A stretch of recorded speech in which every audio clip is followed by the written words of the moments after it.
작은 아지매에 큰 아지매가 차랑 까자랑 꽃감만 내랍니다. 소양의 전달에 둘은 주섬주섬 상을 보고 아침에 먹다 남은 북엇국을 데펴 밥 한 그릇과 함께 소반에 올린 다음 광수애미가 소양에게 이른다. 니는 이거 걷는 방에 딜라라잉. 내는 문 뒤 주고 없구만. 늦은 아침 햇살이 내려쬐는 마당에서 계단 끝에 앉아있던 문둥이는 광수애미가 소반을 들고 나오자 벌떡 일어서 한 발짝 뒤로 물러선다. 자신들을 경계하는 사람들로부터 모질게 배운 습관적인 행동이다. 광수애미는 소반을 내려놓고 주위를 슬쩍 둘러보며 나지막이 문둥이에게 묻는다. 맞았다는 사람 많이 맞으십니까? 아이고 참 누군데 그리 하고는 말꼬리를 흘리고 만다. 꼬치꼬치 캐묻고 싶지만 괜스레 눈치가 보이고 안묻자니 궁금하고 걱정이 돼서 한다고 하는 말이 그만 두서없이 나온 것이다. 문둥이가 아무 말 없이 그저 광수애미가 가주기만 기다리기에 광수애미도 더 묻지 못하고 전기로 몸을 돌렸다. 그제야 문둥이는 상 앞에 털썩 주저앉아 김이 서리는 국물을 허겁지겁 입에 퍼넣는다. 태섭은 시끄러운 일을 사전에 예방할 심산으로 다친 것을 애석하게 생각한다는 말과 함께 왕신부에게 지전을 제법 두둑이 전달했다. 다친 이는 문둥이 대장인데 받아주는 의원이나 병원이 없어서 그저 성심원 내에서 의사가 준 약으로 치료만 하고 있다는 왕신부의 말도 들었다. 그들이 떠나가자 남들은 괴질만큼이나 피하는 문둥이 환자를 더군다나 외국인이 저렇게 지극정성 돌보다니 대단하다고 태섭은 생각한다. 태섭과 태강은 창호 아바이 태촌이를 전날 밤에 불렀었다. 학렬이 같은 그들은 다 태자 돌림이다. 다그치는 태섭의 말에 아무 말도 못하고 그저 담배만 뻑뻑 피워대던 태촌에게 오늘 밤으로 마을을 한동안 떠나 있으라 이르고 태초는 곧 사라졌던 것이다. 전보요! 계십니까? 오후의 햇살도 누그러들 즈음 밖에서 우체부가 부르고 있다. 여간에서 문간의 인기척에 먼저 응대하는 법이 없는 큰아지매가 안방문을 열고 마루로 나서는 것으로 봐서 아마도 전보를 기다리고 있었던 모양이다. 걷는 방에 있던 태섭도 전보라는 말을 들었던지 문을 열고 고개를 내민다. 우체부는 인사와 함께 전보를 전해주고 큰아지매는 마루에 선 채로 전보를 보고는 여전히 문을 닫지 않은 채 궁금해하는 태섭의 방으로 들어간다. 서울에서 온 전보입니다. 제가 며칠 전에 안부도 물을 겸 전보를 보냈더니 오라버니 대신에 조카가 전보를 보냈네요. 마누라가 대승사에서 돌아온 뒤로 태섭은 행동 반경이 사정없이 좁아진 듯 거의 바깥 출입을 하지 않고 있다. 오늘도 아침나절에 순경이 다녀간 뒤로 문을 닫은 채로 등짐만 지고 있던 참이다. 그랬소? 다 잘 계시제? 문득 무심했던 처갓집에 대한 미안함이 돋아난다. 그라고 보이 처남 행님도 울매 안 가마 한갑이 되네. 근데 조카가 보냈다고? 조카가 올해 몇이지? 아직 마음에는 잊지 않고 있다는 것을 마누라에게 보여주려는 태섭이다. 오라버니가 내후년이면 환갑이니 조카도 장성했지요. 몇 년 전에 조카 혼사 때 그때 가보고는 못 가봤으니. 집안의 막내로 태어난 태섭처는 위로 형제들이 5이나 있다. 그 중에서도 장자로 태어난 오라버니는 올해 58이라 태섭처와는 거의 20년이나 차이가 있다. 그래서 말인데요. 겨울도 됐고 농한기니 제가 이참에 서울 나들이를 한번 할까 합니다. 구차하게 늘어놓을 변명도 없고 또 그럴 필요도 없는 것을 알고 있는 두 사람이다. 제법 오래 있다 오려고 합니다. 동기간도 좀 찾아보고 여기저기 머물다 올까 합니다. 비록 섣달이라 명절이 다가오지만 동수도 있고 또 소양이도 있으니 제가 없어도 제사나 시제나 문제가 없을 겁니다. 태섭의 처는 묻는 것이 아니라 알리고 있는 것이다. 태섭은 내심 반갑다. 집안을 무겁게 짓누르고 있던 마누라의 무게가 당분간 사라진다고 하니 금방이라도 마음속에 봄 기운이 서릴 듯하다. 그러나 전혀 내색은 없이 그래도 그리 오래 있으면 아이고 당신이 그래도 종부인데 당신의 지위는 종부인이라 하는 것으로 확인시켜주고 있다. 그러니 어디에 얼마나 있든지 간에 걱정 없이 있다가 와도 당신의 종부 자리는 여기에 여전히 있을 것이라는 말이다. 대꾸 없이 큰아줌매는 그저 자기 할 말만 계속한다. 영감이 다 알아서 하시겠지만 종가에서 하는 일에는 모든 것의 명분이라는 것이 있습니다. 그저 그것만 염두에 두시고 집안을 챙기도록 하세요. 내일 점촌에서 버스를 태워주시면 서울서는 조카가 마중을 나온다고 합니다. 내심 서로의 의중을 알고 있는 둘은 자연스레 서로의 입장을 정리했고 태섭처는 오랜만의 서울 나들이에 바쁜 오후를 보낸다.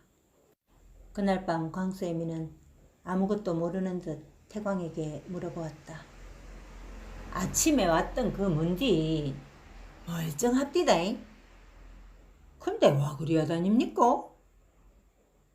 그 문디가 아니고 맞은 놈은 문디 대장이라 카더라. 아 빙신 같은 놈이지. 지 주제를 알고 대들든가. 태촌이 형님이 오기를 갖고 두드리 패는데 도망을 갈 일이지 와 대드노. 그카이 죽도록 맞제. 까지 문디 하나 죽는다고 뭐 무슨 큰일이 날 것도 아닌데 지가 대드는 통에 그래 됐다 아이가. 맞아도 싸지. 내 같으면 막 치기 삐슬기다. 그놈이 우리 식구한테 그짓 했다면 내가 가만 놔두겠나? 대장이라면 역시 짐작하고 걱정했던 대로 오라버니였구나. 광수애미는 혼란스럽다. 오라버니가 얼순이를? 그런 오라버니를 창호 아바이가 두드려 팼다. 하지만 그것은 소문뿐이지 않은가. 그 문뒤 대장이라 하는 사람은 얼마나 맞았는데 그럽니까? 아 문뒤 하나야 뭐 별거 아니지만 그 신부라는 사람이 막 지서에 고발을 하고 난리를 쳐서 한 걸라. 서양 사람이 들고 나서니 지서장도 어쩔 도리가 없제. 뭐 수사를 하는 척이라도 해야지 뭐. 별 수 있나? 태초의 행님을 우리가 어젯밤에 피하라고 했다. 한두 달 있다 오면 다 잠잠할 끼다. 근데 니 그게 와 그리 궁금하노? 속이 뜨끔한 광수애미는 돌아 누우며 집에 사람들이 막 들락거리면서 시끄럽게 하고 막 하다못해 뭐 문디한테 밥상도 내주라 하고 막 그래야 안 그럽니까? 둘러대지만 속으로는 오라버니 걱정이 가득하다. 참, 니 그 문디가 묵은 상 어쨌노? 숟가락, 젓가락, 사발, 대접 다 어쨌노? 병이 하늘에서 오는지 땅에서 솟구치는지 모르는 사람들로서는 그저 불안할 수밖에 없다. 심지어 성심원 근처의 사람들은 논이나 냇가에서 물리는 거머리도 문둥이를 물었을 수 있다고 난리를 피우고 있는 상황이었다. 안 그래도 그 소반에 있던 것들 다 가마솥에 넣고 삶아심더. 삶고 나서도 양재물로 닦고 극하고도 마음이 안 놓이서 막 따로 허드레로 쓰라고 막 내놔심더. 있으나 마나한 서방이지만 그래도 갑자기 집을 비운 서방 때문에 창호 어마이는 더욱 생계가 막연해졌다. 일철에는 날품이라도 팔아서 목에 붙은 거미줄을 걷어내며 살았지만 농토라고는 없는 살림에 농한기는 봄철의 부릿고개만큼 힘들었다. 그래서 방도를 낸 것이 안방을 내주는 일이었다. 남정네들이 모여서 골패를 돌리고 또 술상이라도 봐주면 당장 먹고 살 만큼의 푼돈은 생기는 것이었다. 한 가지 어려운 점이 있다면 창호와 자신이 을순이 방을 같이 써야 한다는 것인데 지금 같은 혹한 겨울에 지전이라도 만지면서 살려면 어쩔 수 없었다. 그러나 내놓고 말은 안 하지만 이런저런 말들이 많은 것도 사실이다. 노름판에서 큰소리가 나는 것은 당연지사고 큰소리가 싸움이 되고 싸움은 담을 넘어 동네를 시끄럽게 만들기 일쑤였다. 하지만 창원의 집안 사정을 아는 동네 사람들은 누구 하나 나서서 말리지도 못하는 것이다. 그 노름판에 노빈 꾸루아이가 빠질 리가 없다. 수중에 돈이 없으니 그저 뒷전에서 바람잡이 노릇이나 하고 때로는 놀기 좋아하는 한량들을 끌어들이는 것만으로도 술이며 안주를 얻어먹을 수 있으니 꾸루아이에게는 좋은 놀이터이자 일터가 생긴 참이다. 그동안은 매해 겨울마다 노름꾼들이 진을 치고 밤낮 골패를 돌리던 곳은 태봉에서 한 10월이 떨어져 있는 낙동강 포구의 계진막이었다. 태섭의 배다른 형제 태우는 그 계진막에서 태어났다. 그 계진막이야 노름으로 싸움이 나든 계집간 머리채 싸움이 나든 그러려니 하는 곳이었지만 마을에서 계진막은 너무 멀었다. 소양은 며칠 전에 써놓은 편지를 접어서 손에 들고 생각을 해본다. 보살님 편에 붙이려던 것인데 보살은 삼천포로 갈 요량이 아니라 했다. 어떻게 하면 삼천포로 붙일 수 있을까? 주소가 있어야 하는데 삼천포 포구까지만 알 뿐 그것으로 편지가 갈까 의문이다. 또 공책 한 장을 뜯어서 쓰긴 했지만 봉투도 없다. 생각다 못해 편지를 손에 들고 문을 나서서 장서방을 찾아본다. 전기에서 물 쏟아지는 소리가 들린다. 그리고 나서 장서방이 2개의 양동이를 물지개에 걸치고 나오면서 소양을 보고 미소를 띈다. 물지개가 아주 안성맞춤이다. 내가 한번 지고 오면 네가 한 서너 번 이고 오는 것만큼은 될 거다. 이제 물은 내가 져다 놓을 테니 물 없으면 말만 해라. 걸음은 대문 쪽으로 옮기면서 등 뒤에 있는 소양에게 말을 남기는 장서방이다. 아저씨의 미안해서 웃잡니까? 인사치레를 하는 소양으로서도 여간 고마운 것이 아니다.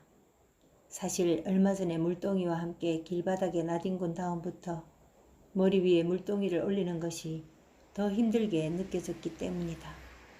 그날 장서방이 그 모습을 보고 함창장에서 양철로 된 물동이를 2개나 사왔고 또 물찌개도 만들었던 모양이다. 아저씨, 잠깐만요. 거의 대문을 나설 만큼 저만치 가던 장씨를 소양은 불러 세운다. 왜? 저기에 아저씨 편지 좀 붙이주이소. 달랑 그 말만 하고는 장서방의 얼굴을 쳐다보는 소양의 손에 종이 하나가 접힌 채 들려있다. 편지? 장서방은 소양의 손을 힐끔 보고는 뭔지 알겠다는 듯 웃음을 머금고 너 글 쓸 줄 알았더냐? 대단하다. 그런데 어디로 가는 편지인데? 삼천포 엄마한테 얘.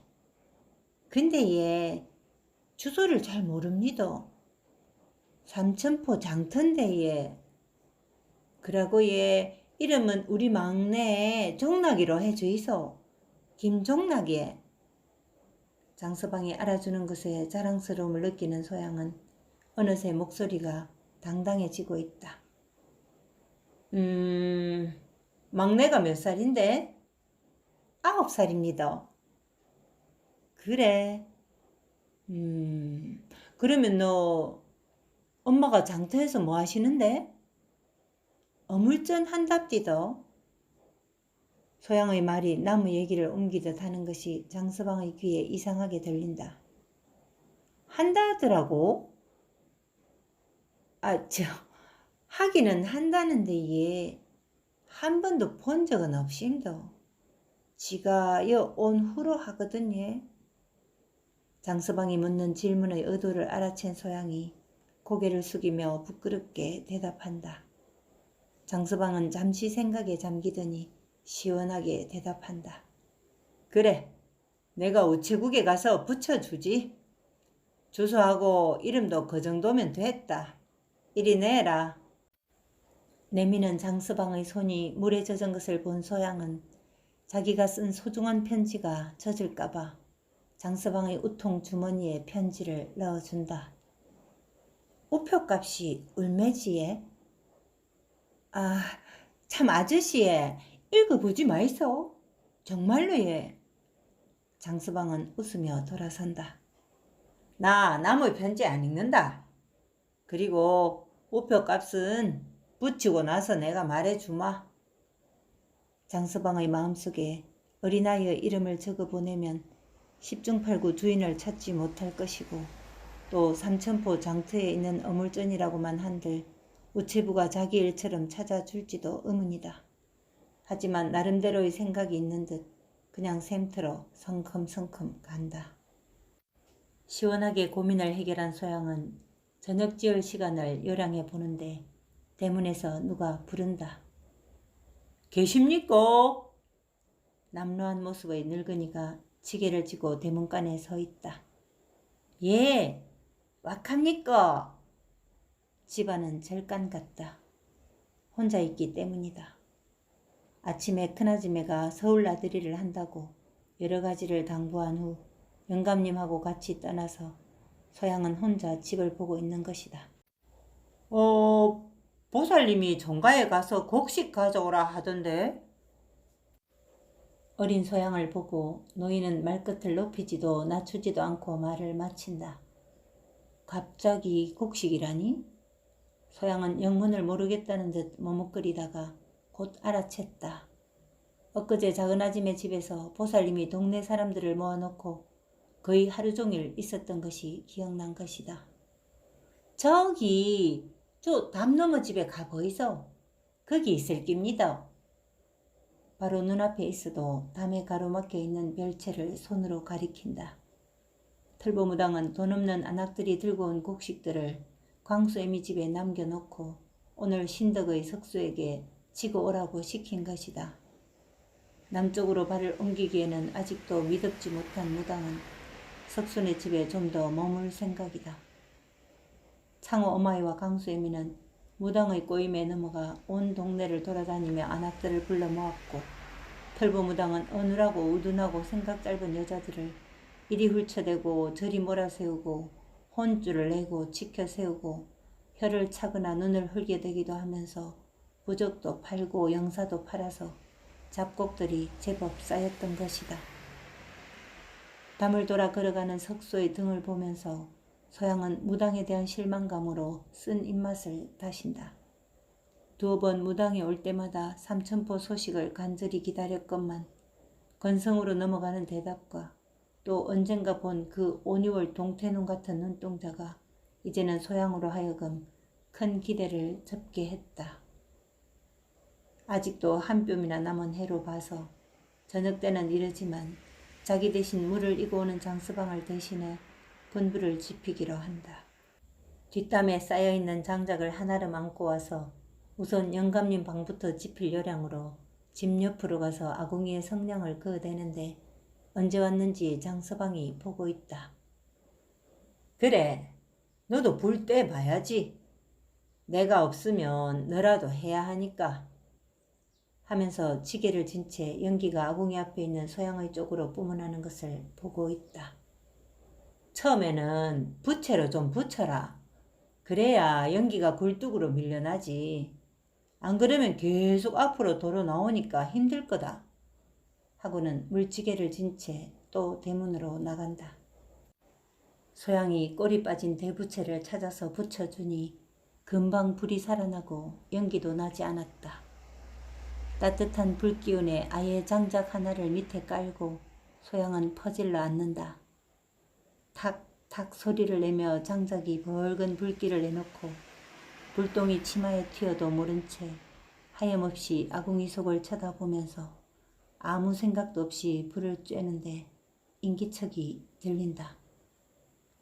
헛기침 소리가 영감님이다. 소양은 가슴이 쿵쾅거리며 뛴다. 근 한 달여를 아무 근심이나 걱정 없이 마음 놓고 살았는데 아침에 큰아지매가 서울 간다고 한 후부터 심장이 답답하게 조여오는 것이다.